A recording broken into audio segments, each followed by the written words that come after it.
I'm still at the logging show, and I am here with Wade. The name of the company is? Olaf's Force. And everything that you do is related to logging industry Logging stuff. equipment, heavy equipment, yeah. So I know these are parts that go to things, so let's go over and look at what you got here. These are? Yeah, these are the bogey tracks, samples of bogey tracks we have. So a lot of different styles for different applications, whether it's traction or flotation requirements. Yeah, we've got everything for every situation. So you got tires? Yeah, for these are skidder tracks, particularly on skidders. Nice. I would imagine they're not that easy to put on. No, you drive on them and then you work? We drive on them, ratchet them on, get them tight, and off you go. And then you've got stuff over here for tracks too, right?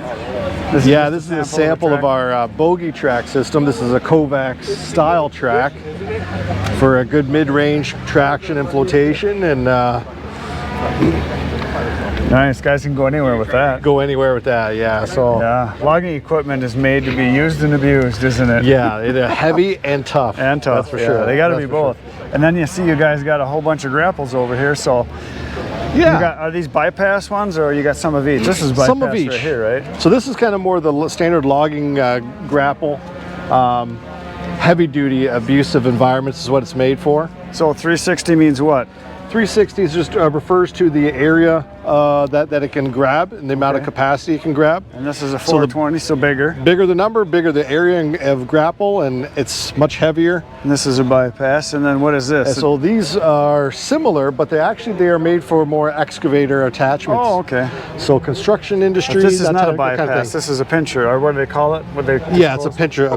Isn't there a name for that? Tip to tip. Pinch, yeah, okay, pinch, okay. But it's got a load holding valve, so for added safety inside. Okay. So it's a little different than the super grip style. Sure. There. And then this is a small one that's still big. Yeah, smaller one, and we have it because it has the XR rotator, so it'll spin 360.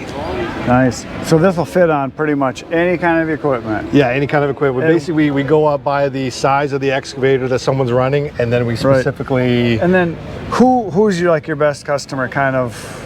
Is it more loggers? All the loggers, equipment dealers, construction dealers. Yeah, for sure. And then what kind of equipment are they putting it on? Like, is it going on Tiger Cats? Is it going on John Deere's? Is it going on, what about Ponzi's? Does it fit on Ponzi stuff? Oh, yeah. Yeah, for sure. All the time, yeah. All those manufacturers, we fit on there all the time. Now, some of the manufacturers have proprietary units that go on, like heads and things like that, but you got to make stuff kind of universal, otherwise you're not going to sell much, right? Because guys want to be able to put different stuff on. That's right. Yeah, that's right. Yeah.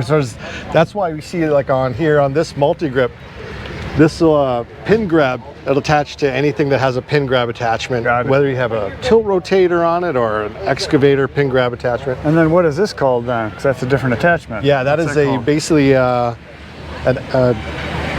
indexator rotator system for specifically in logging. Right. So they'll attach, they'll spin, rotate, that kind of thing. Sometimes they'll dangle, and you'll see them dangle back and forth. So they're really specific for these machines. What's the most popular? Is the bypass more popular, or more of the pinchy ones, or? Well, for logging industry, it's 360 and 420 here are the popular ones, because they go through, match up with all the different sizes of harvesters, forwarders, that type of thing. What kind of life do you get out of a set? Oh, years. Like I've seen guys running stuff that's decades old, but they got lots of welds, a lot of bends, a lot of busted stuff that you see has been cobbled together. Yeah, I mean, again, it's all a matter of how you take care of it and how you use it, but they are made to last quite a long time. Nice. So, if you were to sell someone, average cost on one of these?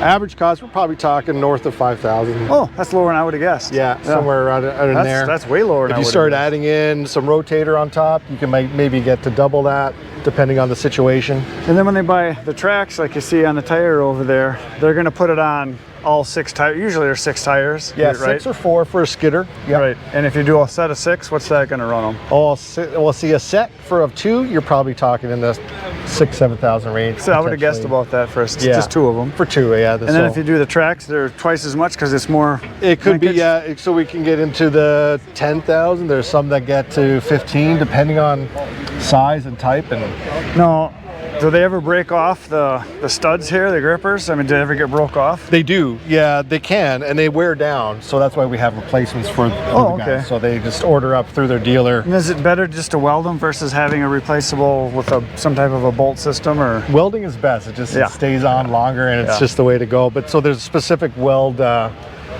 instructions as well, because it is hardened steel, quench and tempered steel. So you got to have someone who knows how to weld it on properly. And then you guys sell bars too? Yeah, lots of 3/4 and 404 bars. Yeah. I use 404 bars on. I got a Easton made processor. I use a 404 bar. Yeah. Harvester bar. The blue ones are pretty. Yeah, they look nice. That would look good. I'll have to talk to Andrew about that. Yeah, they look nice. He's right over there. Oh, okay, perfect. And this color would work better on, because he's blue and orange for his color, and he's using a lot of the, what's the yellow ones? The Oregons or whatever. I know there's a different name yeah, to it. Yeah. You can't say their names. I cannot say their name on camera now. That's like I'm Satan. kidding You around. can't remember the name. You can't say the name. Yeah, this is a pretty color. I like this. These they look good. Not that that matters, but. No, and like the main feature about these 3/4 too, we have a beveled edge on there. I'm not sure you can see that, but it gets through the tree much nicer, smoother.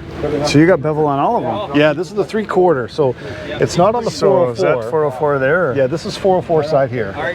Oh yeah, yeah. What do you sell more of? Equal amounts, both? 404s mostly. Yeah, mostly. Yeah.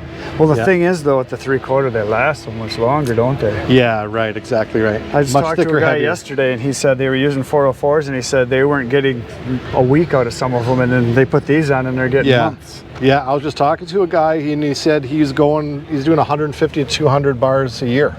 So. And now he went down to what? Well, he's still roughly in that range, but he's always been using 404. He's using 150 bars a year. Well, you see how much cutting they do, and the thing is, what wrecks them, it's not so much the cutting, well, unless they hit rock, which happens. It's when they have a log move on them and it bends the bar. That's what gets them. Yeah, and some of the guys complain about frozen trees. Well, or the other thing they do too is it gets hot on them, and they have a hot tip that gets in the snow and blows the tip out. Is that pretty common? Yeah, I've heard that already this week. A couple guys said that. Yeah.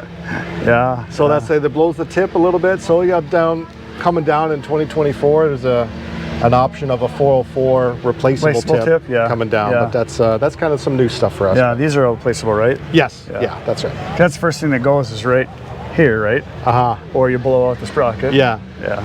And then you guys got chain too? Yep, replaceable chain. We match up to any manufacturer's bars. And nice. And so who makes the chain? You guys actually make your own chain? We do too, yeah. Iggesund Forest is the manufacturer. And this is out of Sweden, you said, Out of Sweden, All correct. this stuff is out of Sweden, pretty much. All this stuff is out of Sweden. Well, my last name is Carlson, so what does that tell you? There you go. They know how to make good stuff. They do. They do. So that's it for today, folks. You got to see some forestry stuff here at the show. So thanks a lot for showing me stuff, Wade. Thank you. You guys want to check out his stuff? You guys have a website you can check out? Yeah, it's allsforest.com. There you go. Check it out. Come on back tomorrow. I have another video for you. 5:30 a.m. Say goodnight, Irene. Good night, Irene.